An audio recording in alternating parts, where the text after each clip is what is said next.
எல்லா கண்ட்ரியும் ஒரே மாதிரி நியூ இயர் செலிப்ரேட் பண்றது கிடையாது. ஸ்பெயின்ல 12 மணிக்கு 12 திராட்சை சாப்பிடுவாங்களாம். ஒரு மாசத்துக்கு ஒரு திராட்சை அப்படின்ற கணக்குல 12 மாசமும் லக்கு வரணும் அப்படின்றதுக்காக சாப்பிடுவாங்க. அப்படியே டென்மார்க் பக்கம் வந்தீங்க அப்படின்னா ஃப்ரெண்ட்ஸோட வீட்டு வாசல்ல தட்டை போட்டு உடைப்பாங்கலாம். எந்த அளவுக்கு உங்க வீட்டு வாசல்ல குப்பை சேர்ந்திருக்கோ அந்த அளவுக்கு உங்களுக்கு அந்த வருஷம் லக்கு வந்து சேருமா. அப்படியே ரொமானியா பக்கம் வந்தீங்க அப்படின்னா அங்க வந்து கரடி ட்ரெஸ் போட்டுக்கிட்டு மாங்கு நாடுவாங்கலாம். அதை பார்த்து வந்து பேட் ஸ்பிரிட்ஸ் ஏதாவது இருந்துச்சு அப்படின்னா ஓடி போயிருமா. அப்படியே டிராவல் பண்ணி ஜப்பான் பக்கம் வந்தீங்க அப்படின்னா 12 மணி ஆறது கொஞ்ச நேரம் முன்னாடி ஒரு 108 பெல் அடிப்பாங்களாம். அது வந்து மனுஷங்களுக்குள்ள இருக்க கெட்ட எண்ணங்கள்லாம் அப்படியே வெளியே போகணும் அப்படின்றதுக்காக. அப்படியே டிராவல் பண்ணி பிரேசில் பக்கம் வந்தீங்க அப்படின்னா நைட்டு 12 மணிக்கு வெள்ளை ட்ரெஸ் போட்டுக்கிட்டு 7 அலையை தாண்டுவாங்களாம். அப்படி தாண்டுனா வந்து அந்த வருஷம் லக்கு வரும் அப்படின்றது அவங்களுக்கு ஒரு கணக்கு. அப்படியே டிராவல் பண்ணி சவுத் ஆப்பிரிக்கா பக்கம் வந்தீங்க அப்படின்னா தேவையில்லாத பர்னிச்சரை பூரா வீட்டுல இருந்து வெளியில தூக்கி வீசுவாங்களாம். கெட்டதெல்லாம் போயிட்டு நல்லதெல்லாம் வரட்டும் அப்படின்ற அவங்களுக்கு ஒரு அதிகம். அங்க இருந்து அப்படியே டிராவல் பண்ணி சிலி பக்கம் வந்தீங்க அப்படின்னா அங்க வந்து சிமெட்ரியில சிலர் வந்து மெழுகுவத்திலாம் ஏற்றி வச்சு நியூ இயர் கொண்டாடுவாங்க. எனக்கு தெரிஞ்ச ஒரு இடம் இருக்கு. அது வந்து கண்ட்ரி கிடையாது, state.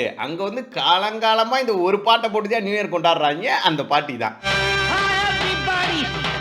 Wish you a happy new year.